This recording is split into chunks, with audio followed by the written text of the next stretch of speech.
நம்முடைய காதுகளுக்கு என்ன வேலை என்று சொன்னால் இறைவனின் புகழை கேட்க வேண்டும். நம்முடைய கண்களுக்கு என்ன பணி என்று சொன்னால்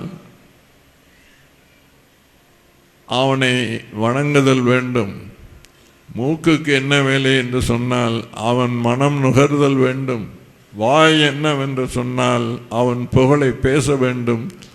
மனதிற்கு என்ன பணி என்று சொன்னால் அவனை நீக்கமற நினைக்க வேண்டும்.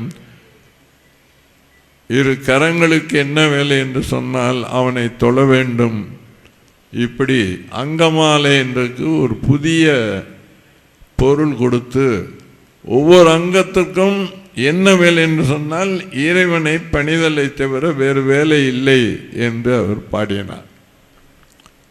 திரு அங்கமாலை என்ற பெயரில் அவர் பாடிய இந்த இலக்கியம் தமிழில் இதுதான் முதலாவது மட்டுமல்ல, இதுதான் முடிவானது. இந்த திரு அங்கமாலையை போல அவருக்கு பின்னால் வந்த புலவர் யாருமே அதை பாட முடியவில்லை. அவர்தான் அதை பாடினார், வேறு யாரும் அதை பாடவில்லை.